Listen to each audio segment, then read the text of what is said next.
of Reverend Jeanette.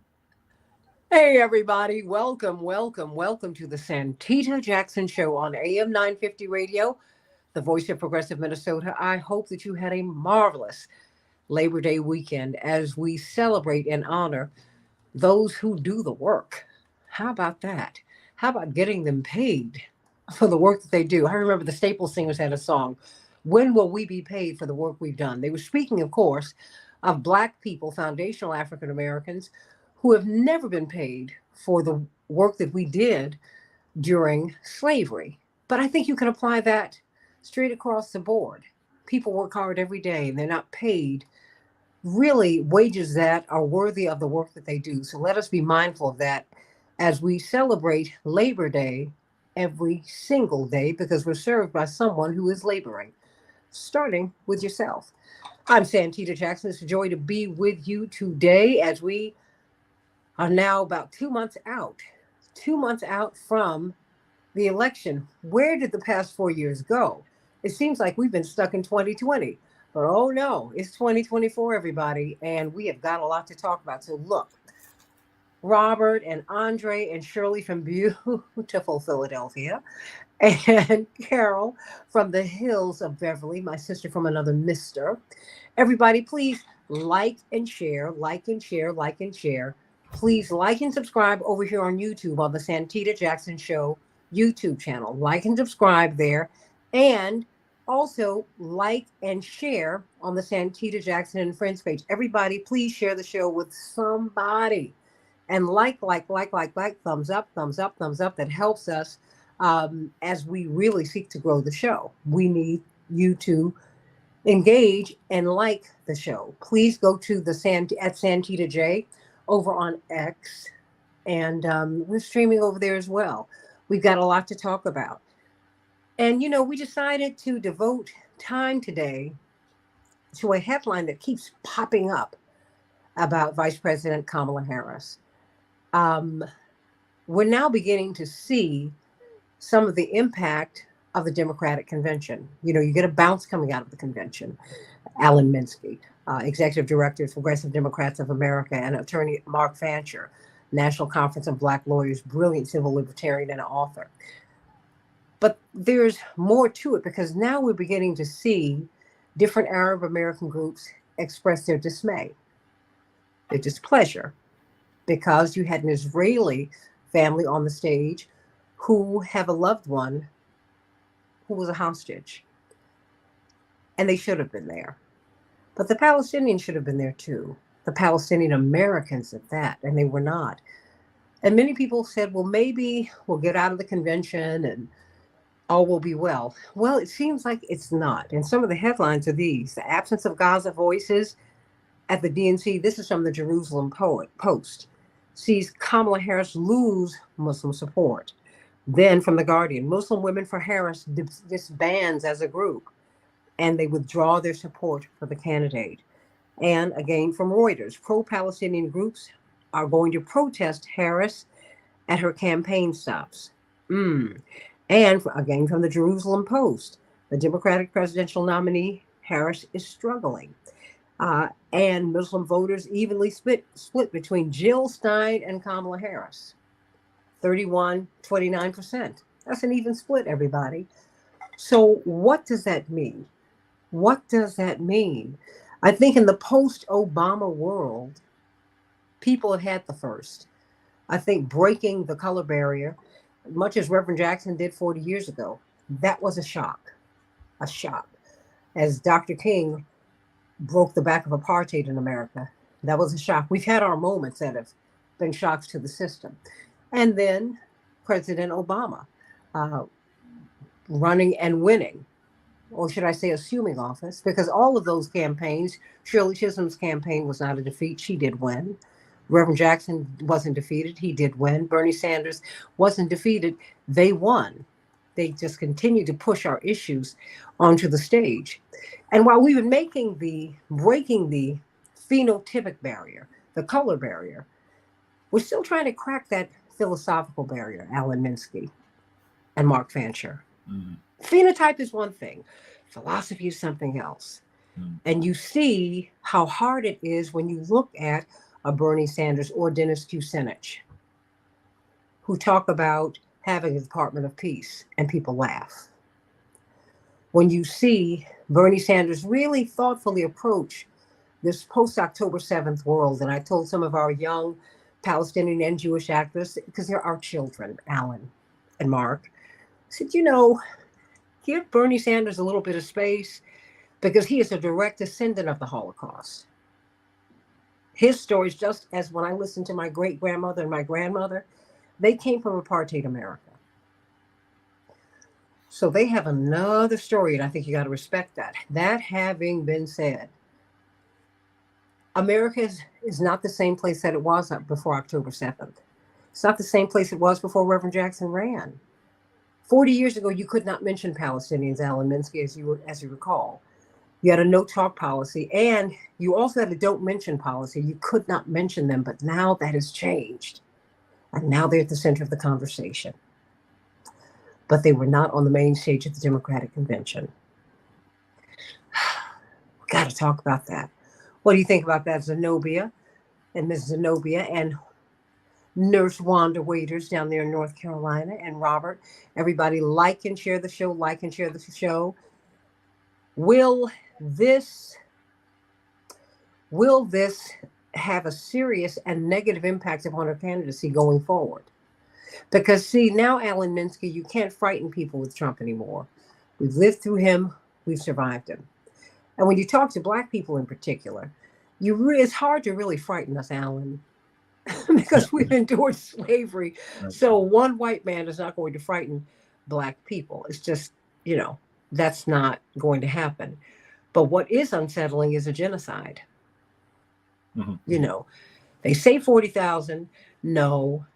Ralph Nader's been trying to tell us for a couple of months. No, there's a serious undercount. The Lancet study said 6 weeks ago, it's 186,000. It's well north of 200,000 people who've been killed. They estimate 500,000 people will be killed by the time this is over, I guess. So what do you make of this? What are you hearing about Vice President Harris and this challenge that she appears to be having within the Arab American community as we move further and further out from the Democratic Convention? Alan Minsky, Progressive Democrats of America. Wow. Well, I mean, it's tough to summarize, and there's so much there. I was on a panel at Rainbow Push, sponsored by the Arab American Institute, and sitting to my left was Abbas Alawai.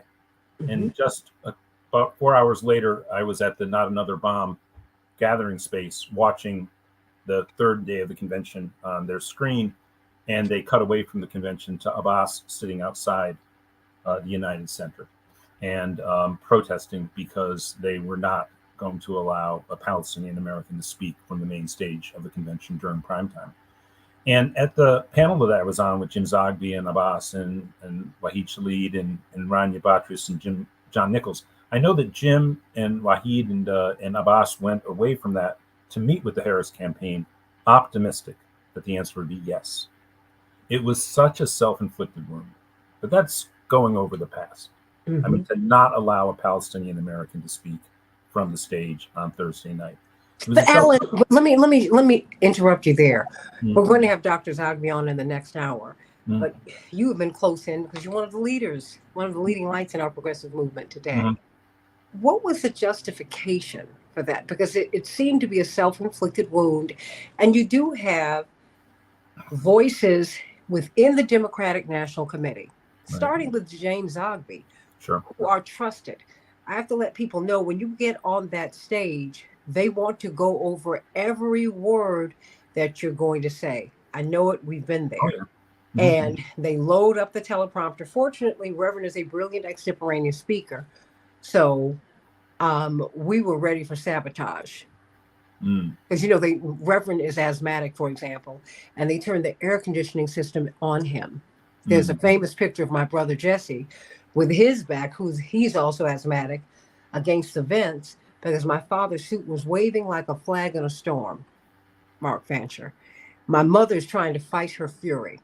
She said, they know my husband has asthma. They're trying to make him sneeze and ruin his speech. This was in 1988.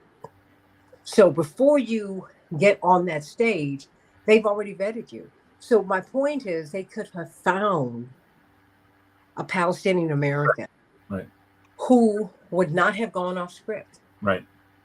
So what were they? What were they Well, doing? I mean, I can only speculate, and certainly Jim Zogby can provide more informed speculation on this particular front, because these are battles that Jim has been having for decades with the Yeah, Democratic National Committee. and you've been having them too.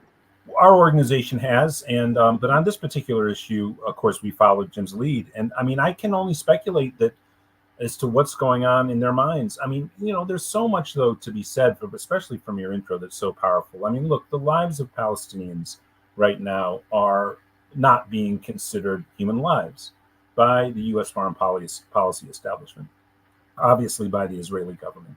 And I think the world and the vast majority of the people in the world are looking upon this appalled. They want to see something different happen. I think the majority of Americans want to see something different happen. And PDA is, and let's put this out in the open, we have endorsed through the vote process we have within our organization Kamala Harris for president. However, I would not make an argument to any Palestinian American who has family and friends over in Gaza that they should. I cannot, in the face of this obscenity of what is taking place there, make that argument to anybody who is that close to this experience, because it's a world historical horror show that's happening. I mean, it's mass indiscriminate slaughter of innocent civilians, obviously in front of the whole world. It has to stop. It has to stop yesterday.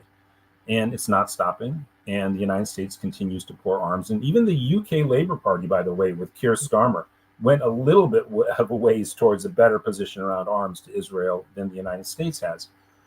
However, I can make an argument and will make an argument to the general public that even on this issue, as problematic as Harris's position is, and it's very troubling, I do think it will not. I think it will be worse with Harris versus Trump, and the divide is greater than Biden versus Trump. I think Harris will represent some kind of incremental improvement on this issue over Biden, and I also believe that Trump will be completely catastrophic around this. And I also think that you have to extend on that issue now also into domestic politics. A Kamala Harris presidency around free speech rights for demonstrators who have their voices needing to be heard at this hour in American history on the streets and taking actions at congressional offices, for example. I think under a Trump presidency, the iron fist of the state is going to come down on those demonstrators. Their rights of free speech are likely to be highly abrogated, not only because of the new incoming judge appointees, but because of the presidency, the bully pulpit he possesses. Versus Harris, I think public pressure will be able to be exerted on President Harris effectively on the way that this plays out in terms of domestic politics as well. I do believe that. But I think more importantly, from a position of PDA, it's what PDA will do.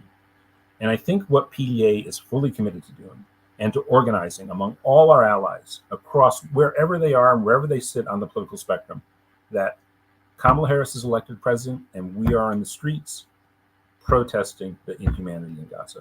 We are taking actions at congressional offices protesting the inhumanity in Gaza. If we are asking people to support Kamala Harris for president, we can only at this hour do it in conscience with a commitment, an absolute commitment. And we will be putting this in writing in advance of November 5th, that we will be demonstrating against government policy, the continuing sending of arms to Israel. And not only that, we will be demanding as an organization, and I actually said this on that panel at Rainbow Push on the Wednesday of DNC week, we cannot accept a return to norm.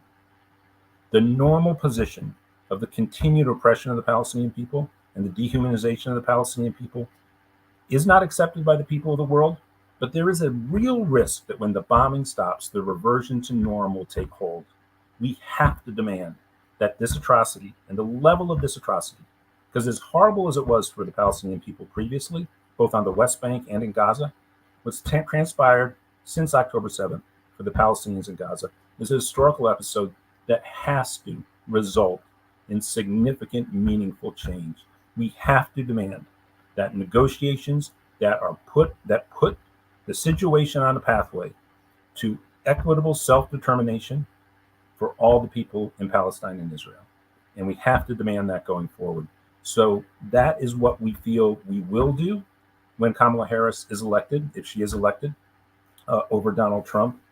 And we are pretty darn confident that the people of America will be with us and that we'll be able to force that administration to move, and that the people of the world will be able to force that administration to move, because the United States is the key component to the maintenance of what's going on in Israel and Gaza. I don't think anybody listening should have any illusions about that. There is one significant ally that Israel has in maintaining these policies.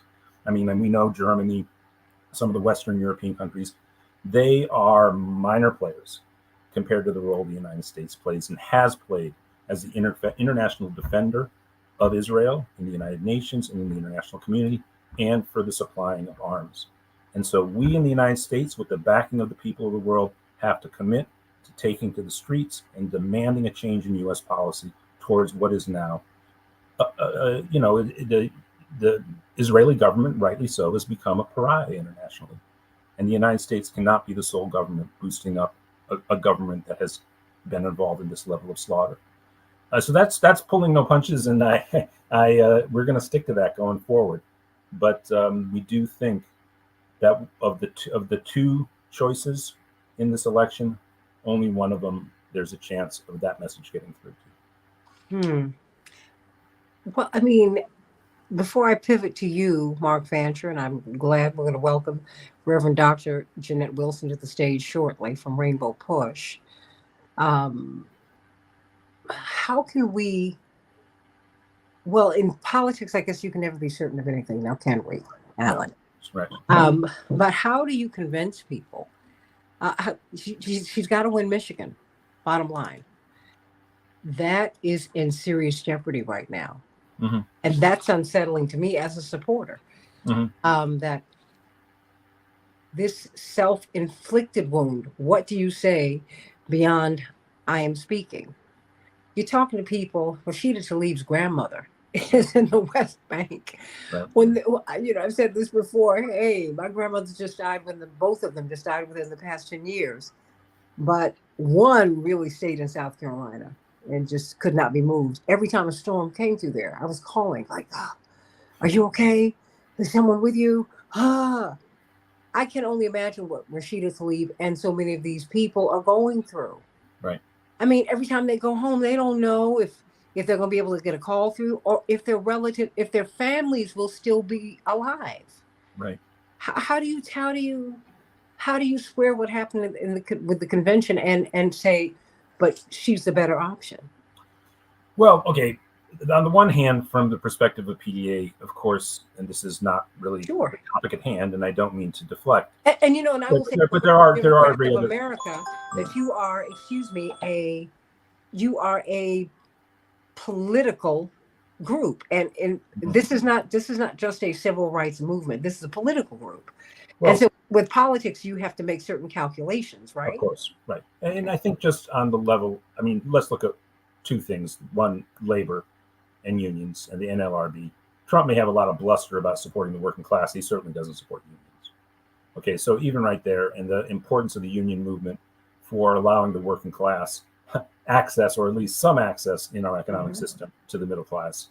We have a lot of momentum in the union movement right now. And I think the Harris administration is pretty committed to continuing with the same type of National Labor Relations Board as we have with the Biden administration. And I think that's a huge plus over Trump. But then even more structurally, because, if we have 4 bad years of union organizing, we could reverse that in 4 years. The courts. Look, if Donald Trump wins the presidency, the likelihood that Montana will go into the Republican camp in the Senate is almost certain. Montana. And that would mean 51 Republicans in the Senate, and the House doesn't have a say in the appointment of judges. You're going to have steamrolled through the most right-wing judges we've had. Well, at least since the 1920s, mm-hmm. if not arguably, given where the ball is on the playing field, arguably ever in American history, and that will be catastrophic. Mm-hmm. On plane after plane after plane as to how we're all living in our society, including the maintenance of a competitive democracy. So I think therein PDA will continue to try to persuade people as best we can. We're certainly not going to be self-righteous about people who, in good conscience, can't support Harris, particularly when they're very close to the circumstance, as is the case with a large portion of the population in Michigan and a few other states. But Michigan being a swing state, you're right to highlight that. But obviously, the constitutive difference. Look, the kind of deep structural changes that you're talking about too in your introduction to the show. Do I really have honest faith that those are going to be made under a Harris-Walz administration? I think we'll have some incremental improvement on a lot of fronts, but it will be night and day on voting rights, night and day on reproductive rights, night and day on the appointment of the courts, and pretty well nigh close to it on labor unions. And so there's a lot there that's a lot better and allows us to more than just fight for, to be able to fight on another day. And so I think there's reasons for that. And on foreign policy, I think there will be an ability to pressure the administration that will not be available with Trump. And on top of that, the ability to just demonstrate and practice free speech, I think could be considerably different between Harris and the Trump administration. So I would make those cases and as best I can going forward. Okay. Attorney Mark Fancher, what say you? Well, I'm quite disgusted by not just the Republican Party and the Democratic Party, but by the entire political process. Really don't do anything in connection with it, don't want anything to do with it, because I know that the entire system has been rigged in a way that it makes impossible for everyday people to have any real impact on achieving the type of revolutionary change that the world needs. And I think that the first mistake that any true revolutionary makes, any really truly progressive person makes, is to agree to color within the lines and to say that, whatever it is that you've told me I need to do in order to try and effect change, that I'm going to limit myself to that. And I think that when we do that, then we lose sight of what the real problem is. The real problem is not a genocide in Gaza. That's only a symptom of a much deeper and more structural problem. I mean, that really goes to the problem that exists with respect to Zionism as a concept. And by its very nature, by its very design, it is intended to suppress and oppress a targeted community of people. Former President Jimmy Carter described it as a form of apartheid. He was correct. And I think that the world reached a consensus that apartheid in South Africa was a great evil, that it needed to be eradicated. And it has not been fully eradicated on the economic front, Right. but it is a great evil. And with or without a genocide, Zionism as a form of apartheid needs to be eradicated as well. And when you look at the Democratic Party, do we really think that the Democratic Party is going to forthrightly call for the elimination of Zionism as a concept? I think that the only way that that happens is when there is a revolution. And by that, I mean the masses of people worldwide decide that we no longer want to do this. And I do think that that we're on the road to that. I think that when you have people within Israel itself out in the streets protesting, that is a sign that they are beginning to see contradictions. They may not be to the point where they see the inherent evil of Zionism, but they do see the consequences of it. They do see that it comes back and bites them. The oppression that they send out comes back and it has consequences for them. And the more that they feel the consequences, the more questions they ask. And the more questions they ask, the more they learn. And the more they learn, the more committed they become to trying to achieve what is truly just, what is truly right. I think the world beyond Israel has begun to see the contradictions of Zionism, and they are more informed about it. They're more focused on trying to eradicate the root cause of the genocide that we see in Gaza. So when you approach it from that perspective, the question of what can Kamala Harris do in order to try and persuade Arab populations in Michigan to come on board, it seems like almost a frivolous and a ridiculous question. not concerned about whether she can win the election. We're concerned about trying to end a genocide and end an evil system that's responsible for it. And so the campaign, the revolution that's necessary to bring that about goes far beyond just this election. It is something that must be sustained and which must continue well beyond it, regardless of who the president is. And I think that the more people begin to look at this, they will begin to see not only the contradictions of Zionism, but the contradictions of capitalism itself and the contradictions of the capitalist parties that serve it. They'll see the contradictions of imperialism, and they'll move against those as well. So, hitching, a ride with either of the two major capitalist parties doesn't get us where we need to get if what we're looking at is truly revolutionary. And I think that's where I am, and I think that that's where a lot of an increasing number of people are. And whether she's able to say things that fool people, deceive them, cause them to revert to self-delusion about what the possibilities and prospects are for a Democratic victory, I don't know. It depends upon how clever a politician she and the rest of the Democratic Party leadership are. But for those of us who are really focused on achieving true justice, then those are kind of irrelevant questions. And it's really not a question of whether you stand on the side of Hamas or on the side of the Palestinians, on the side of the Israeli state. It's a question of whether you stand on God's side. Is what we're looking for something that would be consistent with the types of values, the things that he would look for us to think and to do in our efforts to try and honor him and honor our fellow human beings on this planet. Mm. Alan, you wanted to Well, I respond? mean, and I thought I didn't pull any punches. Wow, that's. Hey, look, how would I respond to that and not also betray, the position I hold in an organization that's, was born out of the two Jackson campaigns and the Dennis Kucinich campaign in 2004. But I think that in a very deep structural manner, what Mr. Fancher is saying is it's incredible accuracy in it. But I don't think that is where the ball is on the playing field, and we're sort of inside. I don't want to create an artificial semiology like a sports game, because this is reality and this is real life. But there was a lot of future tense verbs that you used that more people will see this, and they're coming to the realization of it. But the political practice of the moment, which I think has real consequences, and then I do believe that it's best to defeat Donald Trump. It's best to preserve what can be called a bourgeois constitutional republic of the United States of America, with its quadrennial presidential elections, with tons of money poured into it by oligarchs to make the playing field exceptionally imbalanced.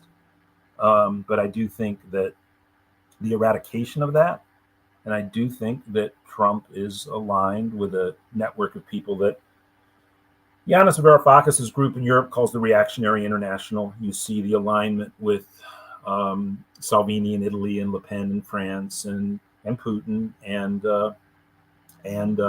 Orban's, Bolsonaro, a loose coalition with Modi, certainly an embrace from Modi of Trump, that there is, because of the level of oligarchic concentration of wealth within contemporary capitalism, a desire by some of the most powerful people in our society and most wealthy people in our society to make sure that us silly people, the average people, have no more, that can't even bother them. We can't even be like a fly on their shoulder bothering them. They just want to brush us away and have complete control of the society without even the kind of constitutional democratic republic we have in the United States. And I think that if that is lost right now, I think that would be a tremendous defeat for the people of the world. There is so much flawed about U.S. empire in its history and in its present. But again, in how I read contemporary popular consciousness around the world, there still is a sensibility that the United States is something of a flagship nation when it comes to the concept of democracy versus more directly autocratic states. There's been incredible struggles that have been made to try to win the right to vote and expand the franchise in the United States, heroically done at the cost of people's lives. Similar with the growth of the union movement, done at the cost of people's lives, to allow people to at least have the opportunity to organize and have the capacity, the freedom to organize into society and to try to build democratic participatory structures to change society for the better. And I think that Trump runs counter to those things.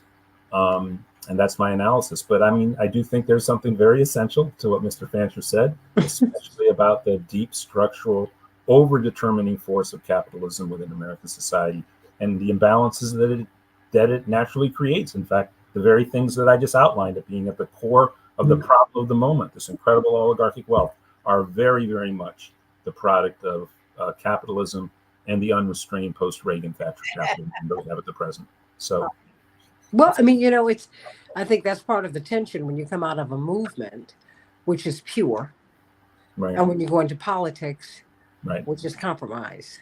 And right. so I can hear that tension with you, because it's these same structures that pushed Bernie Sanders out of his campaign twice. These were two of the most exciting campaigns since the Jackson campaigns. Right. I mean, who else was pulling 10, 20, 100,000 people in the middle of the winter into the streets? And then the party elders, as much as they did with President Biden, yeah, they came in and said, "Get out! Mm-hmm. You're out. No, you're out." And they shut the mechanisms down on you. Suddenly, the machines don't work. The voting machines, all these. Because I saw, I saw it happen, and and I was like, okay, so you all don't really want change. I got it, but we're the ones who have to continue to push for it. Yeah, Reverend Jeanette Wilson. Reverend Jeanette Wilson. Yes, ma'am. I think that what we have because my question is, we're looking at these poll numbers. I mean, now with independent voters, who everyone agrees that's a very, very powerful constituency that everyone is trying to reach out for and grab in a society that is now the plurality of voters are independent. They're not Democrat, they're not Republican. Now, individually, in the aggregate, independents outnumber Democrats and Republicans. So with her numbers, which coming out of the convention now, Reverend Wilson, her numbers are now falling, and now she is tied with Jill Stein virtually. 31 to 29%. That's a tie in terms of her support within the Arab American community.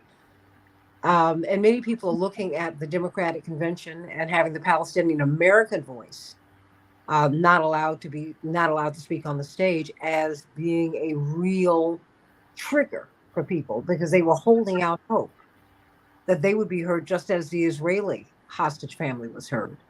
What say you? What can be done? Well, what do you think of that analysis? And what can be done to turn that around? Because she needs Michigan for sure.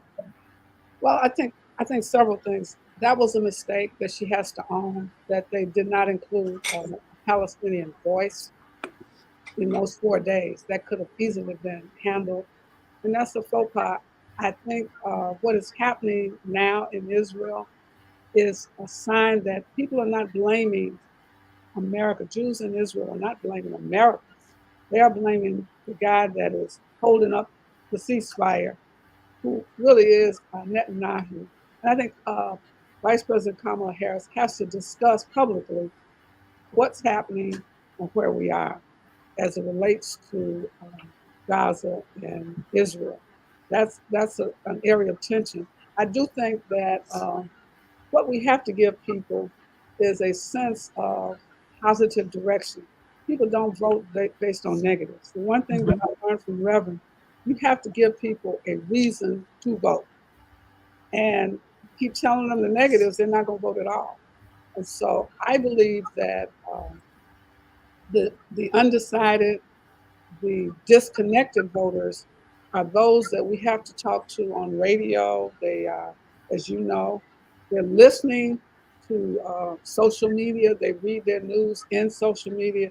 And so I think the campaign has to take its resources and divide them between broadcast media, which has captive audience, but not the audience that she must get. I do think I don't think the third party destroy the system.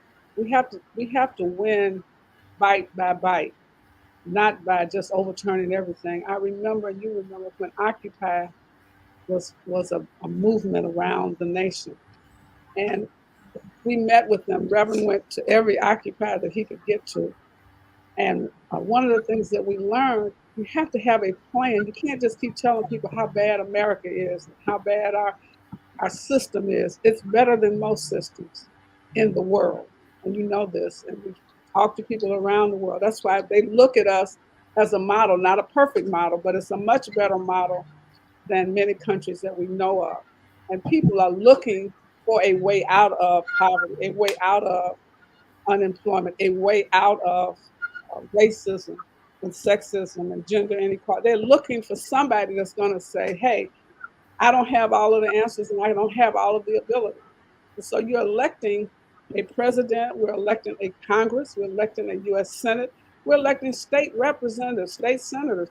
We have to think and talk globally about what it is people are voting for. Some of the issues that people are facing, they're not handled at the federal level. They're at the state and county level. And so we need much more voter education.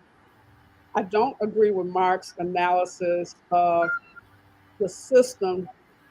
It was worse than it is now. And we have to admit we've made progress. Allen is a progressive Democrat. We should be progressive thinkers about where you have to always look at where were you and where are we now? Where do we need to be? And I think that's the difference between Kamala Harris's campaign and Donald Trump. He's just telling me how bad it is. Well, hell, I know it's bad.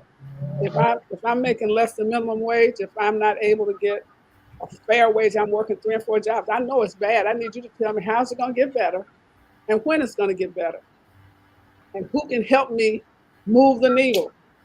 I don't need 100, but I need to move off zero, moving towards a positive. And I think that's the difference. You have a positive, you have a negative. Vice President Harris doesn't have all the answers. We have a lot of them, and we must push her.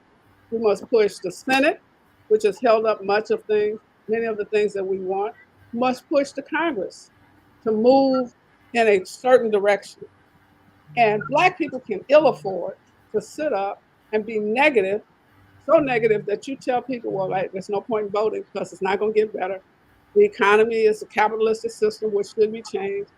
And politically, you can't do everything that you need. Nobody can. Some of this requires voters to get up and take action. We have the power in this system, whether we use it or not. We can outvote anybody if we choose to.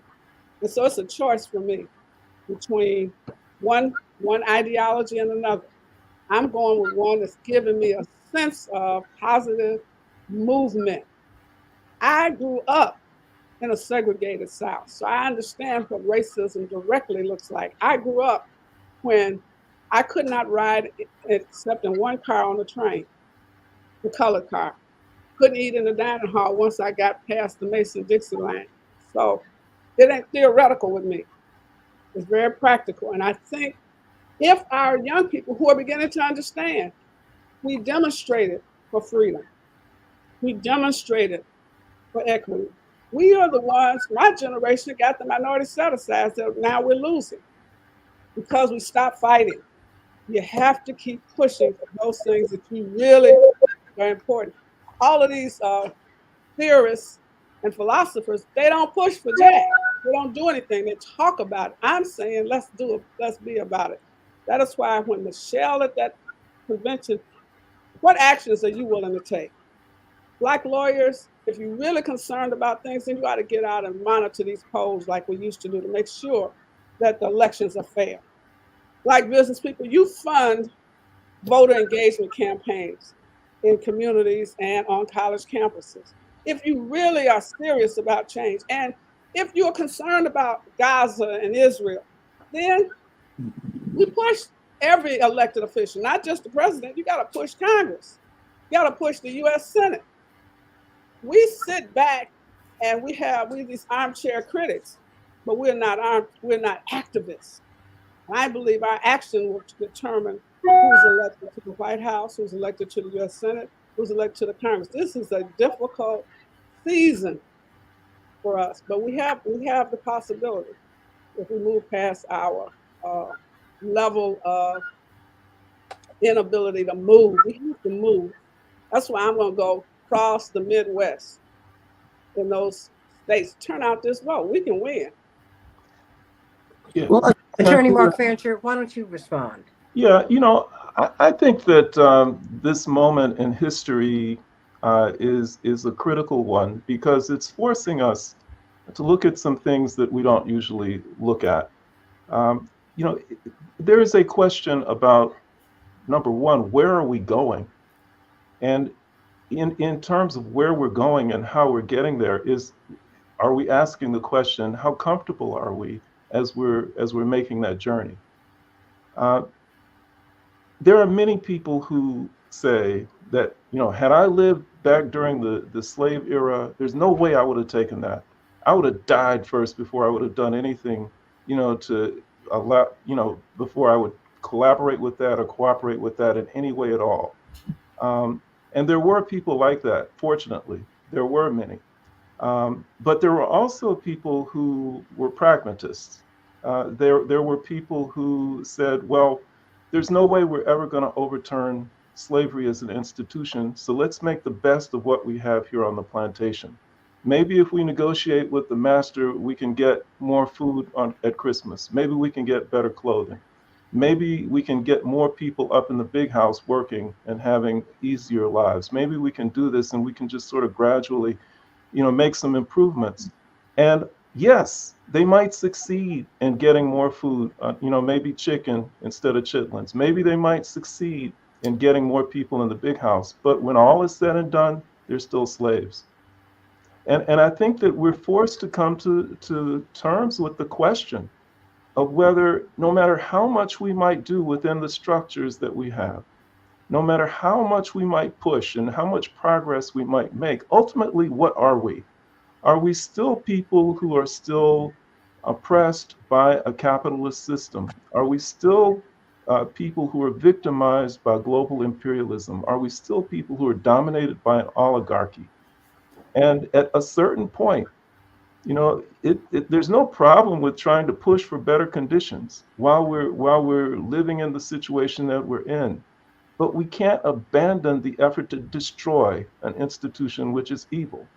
I mean, ultimately we see history is the best teacher, because even though people might have thought in 1825 that slavery as an institution could never be destroyed, it was demolished. And humanity is the better for it because it was inconsistent with what God wants for the human family. Capitalism is inconsistent with what God wants for the human family. And we know that from what Jesus taught his own followers, his own disciples. He told them how to run an economy and how to run a community. And capitalism does everything just the opposite of what he taught. And I think that the world knows it intuitively. Everybody has been moving further and further away from this system that we have, which allows power to be concentrated in the hands of a few. And those few using their power to perpetrate incredible crimes against large numbers of people, including a genocide in Gaza. At a certain point, as human beings, with a basic sense of morality, we can't continue to play this game. We have to say we're going to stop doing it, no matter how daunting the task may be. We have to push for it. And that's not to say, don't try and elect the people that you think are going to give you the best deal, but don't lose sight of the bigger challenge that's before us, and that's the destruction of evil systems. We have really no alternative to do that if we want to survive as a species. It's really been determined not by us, but for us. Mm. Can I respond? Reverend Wilson, sure. Well, I think that I understand conquering evil systems and all of that. And slavery was not the basis of capitalism. However, capitalism existed before slavery. And in many of the countries where there are dictatorships, it's based on a capitalistic, finance driven system. And as you know, so I'm thinking that our voting is one piece, is one leg, but we have not really hit these major corporations in the in where it hurts. We have not, workers have not really demanded uh, independence from the system, except in some very small company arenas. We have allowed workers and consumers, and we used to have a real strong partnership, at least at Rainbow Push, or when it was Operation Push, where we place creative tension with our buying power, our economic power, really pushing us to move in a manner that was more independent than just supporting people, because some people get a job and others don't. Some people get contracts and most don't. And so I think that, Attorney Fincher, what you're looking at is how you saying, let's look at all the systems that are pressing us, which are evil. And some of that, I believe, slavery in Egypt ended, as you know, when God heard the cries of the people and decided an exodus was in order. And he also they had a direction that they were going to, this place called Canaan. And so you cannot just say, people, I want to take you out of here. When we ended slavery, slaves rebelled against the system. We do have to rebel, and there are various forms of rebellion. And I think how we choose leaders, who we choose, how we vote with our dollars each and every day. We vote with our behavior each and every day. So I think that there are some things that we must do. But while we are here, at this very moment, revolutions don't start spontaneously. They are evolved over a time and a period of structure, organizing, and planning. Change occurs that way. So I think we have to be real clear about how we're going to make change, and really, at least from what I learned from Reverend Jackson and Dr. Moss and others, and really Dr. King, there was a planned direction. Got to tell people where they're going. Otherwise, they'll go everywhere, and you will not accomplish the goal. So I think that we have to move strategically in probably three different directions. I want to agree with that. I do agree with that. Finally, I got you.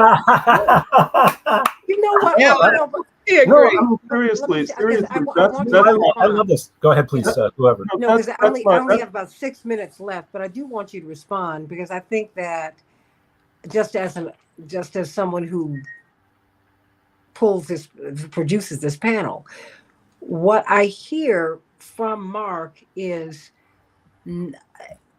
a spiritual critique that reminds me a lot of what I hear from my own mother. Mm. Because she will tell you, no, I didn't sign up for genocide. No, I did not sign up. She said this to us, Alan, when we were in San Francisco in 1984. She came out into the living room in our hotel room, and she said, flesh and blood did not reveal this to me, but I must say this to you, and everyone be quiet and listen to me, because flesh and blood did not reveal this to me. She said, God has brought us to this moment. No one expected us to be here. No one expected Reverend to survive. Everybody expected him not to make it through. But God has seen fit to let him live, and hopefully let him live until Tuesday so we can deliver this message on behalf of all of us. That having been said, God did not bring us here to be what our oppressors have been. We have to go another way. Not us, Maybe somebody else will go to the White House doing that. But we're still on Dr. King's mission. Mhm. And so that's what I'm hearing. Don't forget the moral imperative here, which is what I think stopped you in your tracks, Alan, because that's where you came in. If it doesn't have a moral core, I think I know you well enough to know that the people who were real close to Bernie, who came out, like you said, who came out of the Jackson campaign, there was a moral imperative that was pushing everybody. Bernie Sanders was punched in his mouth by someone who called him a self-loathing Jew. And he said, it's all right because we're on the right side of history. We don't have to win the race. He told me this. He said, Santita, we don't have to win the race. There's something bigger here. And he's saying that 40 years later. He could be chilling, writing books. That's not what he's doing. I mean, my goodness. So, I mean, I want us to be clear, because at the core of all this has to be a moral imperative. I'm going to go around and give everyone literally a minute to close us out. Let me start with you, Reverend Wilson, Pastor Wilson. 1 minute. Obviously, there is a moral imperative that we are called as people of faith to believe. And also, as people of faith, I know that much of this is bigger than any one of us or all of us collectively. God moves in the course of history. And I know that the arc of the universe does bend toward justice, as Dr. King has said, and others. And so I'm not going to give up on actions that we must take, because part of our actions are survival, and the other part are taking us another leg along the way. Our fight is not, it's like a relay. It's not going to be a dash. It's not even just a relay. It's a 26 journey, not 26 miles. A marathon. A marathon. That's what I was trying to think of the word. That's what this is. And each of us play a role along that race, but we can't stop moving, can't stop fighting, can't stop pushing along the way. And I believe that God is on our side. I really believe that. Well, we're on God's side, right? No, God is on our side. All of us are not on God's side. Well, no, all of us aren't, but I think because I don't think we pull God down to us. We're supposed to rise up to him, right? God comes down and takes us where we need to be. That's what I'm saying. So, God's, I think I just say, we're rolling with him. That's what I'm trying. And where we fall off, Lord, correct me. Pick it up. Attorney Mark Fancher. Yeah, no, I was going to say that the error that I keep trying to highlight is when people believe the rhetoric and think that by electing people, we achieve liberation, or we can potentially achieve liberation. We have two struggles, as Reverend Wilson said. One is to survive. Okay, so if you got to elect people to survive, that's one thing, but you can't stop there. I mean, there's something bigger. Destruction of a system is there, and you have to be organizing for that as well. And so that's all I'm saying, is that, we can't just, as many people are doing now, think that the Messiah has come. Kamala Harris has come. If she's not acting like a Messiah, how can we get her to act like a Messiah or make people believe that she is? That's an error. We need to continue to point out her contradictions and point out something larger that needs to happen outside of this system. And in fact, the system itself needs to be brought down. Alan Minsky. First of all, I want to thank you, Santita, for this discussion. It's absolutely marvelous. I got to talk to you about getting you on the airways of Southern California, especially for inviting Mr. Fancher. I think he challenges us in our comfort zones, and I think it's a really necessary set of challenges he's introducing here. I, however, really feel bad about having the last word here, because I know that he would have a rebuttal to what I'm about to say. But I think if you did have, say you drew all money out of politics and everybody was given 2 weeks off and they could really study the global systems that exist to organize a technological industrial society, I think right now the policy platforms put forward by Reverend Jackson in the 80s, Sanders in 2016, you look at the most profitable, prosperous, equitable, healthy, happiest, supposedly, I don't know about that one, societies in the world, and they do tend to be a hybrid situation, social democratic situations at this contemporary moment of history. I would argue that those are only platforms from which to try to pursue greater liberation.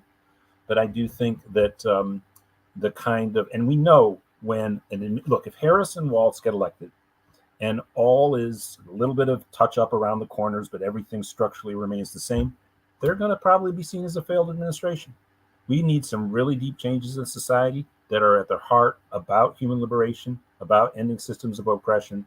And I think we're going to know when we're on the track to those things and when we're not. But right now, I would argue that the kind of policies that were put in place in the post-World War II period in social democratic societies have produced the best outcomes. They are only a platform in which to build upon to more liberation. But I think that's the way we're going to keep working at PDA. And again, I just want to thank you, Santita, for this fantastic conversation. Well, we're going to continue this, everybody, because we will be talking about this in the second hour, because Kamala Harris's polling numbers with the Arab American community, they are falling. What can be done to lift them up? I've learned from Reverend Jackson that there is a light year in a minute, and it's called the political minute. Everything can change in the blinking of an eye, on a dime. But as we struggle toward creating a more perfect union, there are some systems that need to be destroyed. Plantation systems need to be destroyed. I don't want to see any more overseers. I don't want to see any more enslaved people. I don't want to see any more slave shacks. I don't want to see any more concentration camps. I don't want to see that anymore. I think we have got to get not better, but right. That having been said, this is what we've got. And so let's get everybody get out and vote. I was watching television this morning very quickly, and people are voting on school boards. They're determining what our children are going to learn and what they're not going to learn. Don't misunderstand Mark Fancher. He's not saying throw the baby out with the bathwater. He's saying clean out the water.